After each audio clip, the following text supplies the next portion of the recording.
Welcome to the Sharkpreneur podcast with Kevin Harrington and Seth Greene. Kevin Harrington is the inventor of the infomercial, one of the original sharks from the hit TV show Shark Tank, and has generated over $5 billion in TV and digital direct response sales.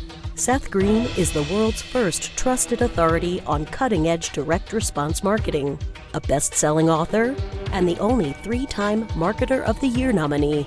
On the podcast, Kevin and Seth interview sharkpreneurs who share straight talk on what it takes to explode your business. Why do so many businesses struggle while others seem to explode overnight? Do you wish you had the secret to this type of exponential growth? Now, I've scaled more than 20 businesses to over $100 million, and it's not just luck.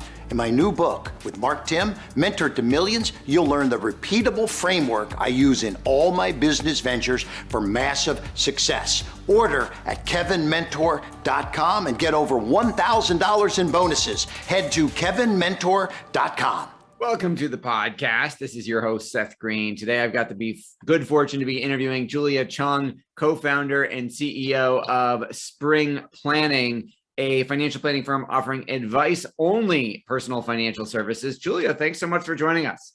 Thanks so much for having me on. I really appreciate it. It is our pleasure. Let's go back in time a little bit. How did you get into the industry? Oh, well, I started right at the front desk in an investment counseling firm, answering the phones and sorting the mail.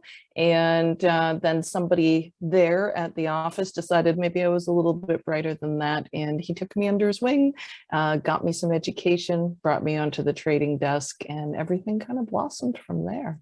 Well, the longer version of that should probably be in a book somewhere. How did Spring Planning get started? I left the traditional financial services industry to partner with an accounting firm to create advice-only financial planning, which wasn't very common in Canada when I started it in about 2011. And so we were just trying to figure it out. We started there. After a couple of years of working in partnership with the accounting firm, I decided to go solo. And so I separated from them very amicably. They're still very good friends of mine. And I brought on my partner, Sandy Martin, who'd been running her own solo practice on the other side of the country for a couple of years. And then we started working together that way. And we brought on a couple more planners since then. Yes. And obviously you're understating it. You've grown a lot. So when you said something interesting, you said advice only personal financial services. What does that mean to you? Well, it means that we've separated out the thinking through the why and the how of the decisions that we're making around our finances from the sale and management of product. So I absolutely used to be involved in investment management and insurance management and the sales of those products. And what I found when I made this particular switch was that there was a real shift for clients in their trust in the advice that I was giving when they realized that it kind of didn't matter to me one way or another personally, what options they chose for products or who they decided to have their insurance with. I was just trying to make the best decision for them based on my wide breadth of knowledge, and that really changed things. So instead of being paid for selling a product or managing wealth, we actually get paid for our advice and consulting services. And then where do your clients go for the actual investment management and things like that? Well, they'll either already have managers who don't do this, who will have sent them to us, or we'll help them find them. We have a manager search offering as well. And we also help them find accountants and lawyers and insurance advisors and sometimes even plumbers, just, whatever they need. So you're almost functioning kind of like an overlay multifamily office in terms of your network of professionals that you're connecting them with. Yes, I've been trying to avoid using the words family office, but yes, it's very much like that. Right, except it's just not all in-house. You're kind of the quarterback supervising the process as opposed to also being the receiver catching the ball. Exactly. I like to think of it as kind of like personal CFO services. We're looking at the big picture and we're bringing in all the team members that you need. And it's always with your sort of values and projections and mission and that sort of thing in mind. So we very much have like a broad level of knowledge that's applied. And then we bring in the people for the deep dives into particular areas. That makes a lot of sense. How are you vetting those professionals that are in kind of that trusted network? Oh, well, they go through a process.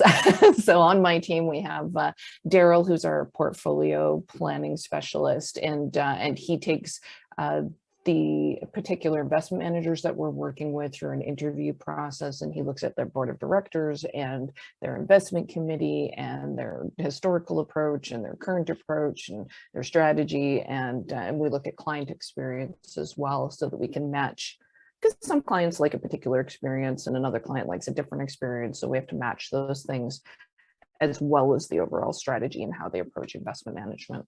Absolutely. Who is an ideal client for you?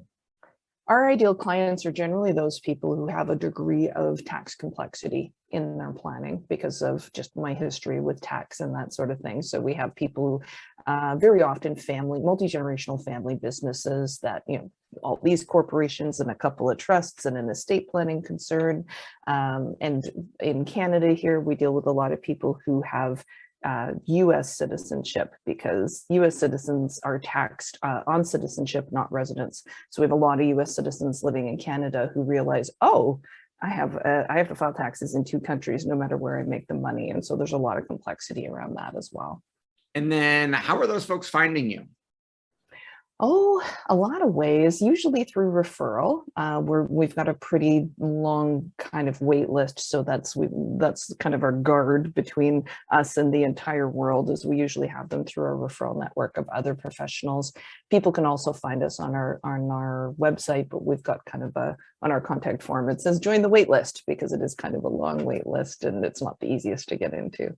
Well, congratulations on that. That says volumes to what you're delivering.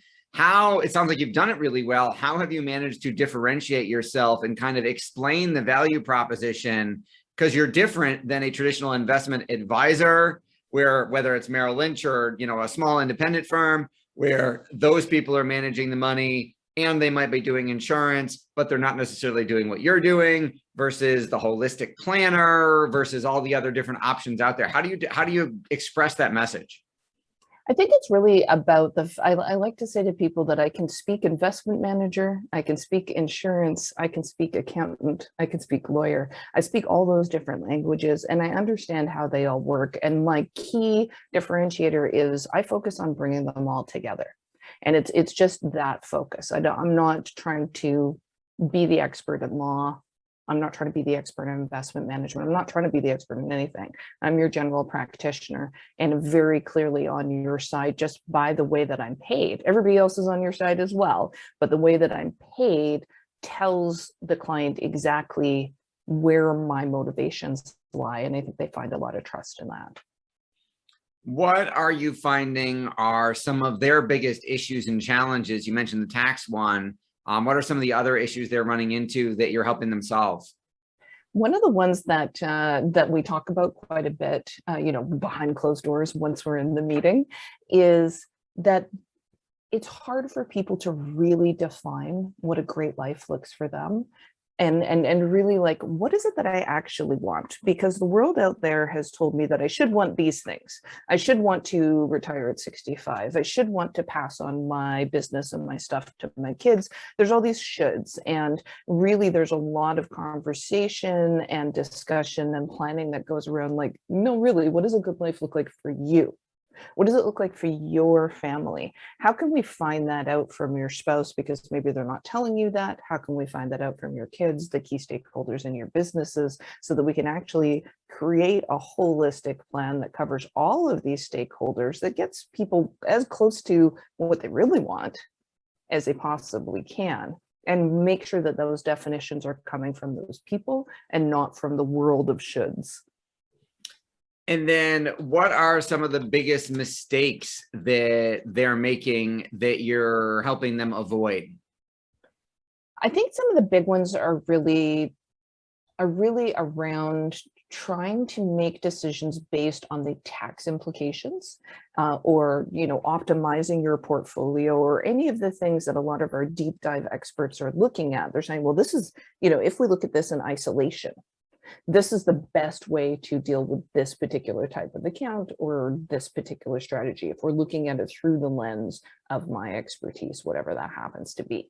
And what happens a lot of times when we do that is we've forgotten things like, oh yeah, if we do this thing that's great for tax over here, that's really going to mess up what's happening over here in the investment world or the insurance world. And then on top of that, hey, we didn't ask the kids if that's what they wanted. So we've created this complex, incredibly beautiful strategy with lots of memos and structures, but we even asked them if that's what they wanted, and they get it and they're like, Mom, Dad, no. I did not want your China. I did not want your old business. And we've spent all this time and money creating something that nobody's ever talked about. That makes a lot of sense. With all the success you've achieved, what's your biggest challenge now? A lot of it is really actually having to say no to people. I absolutely hate it. I've been working in service businesses for 25 years. In addition to Spring Plans, I also am the CEO of a virtual administration company called Adminslayer. And I love helping people get where they want to go. Say, what do? I help people define success and then build a strategy to achieve it.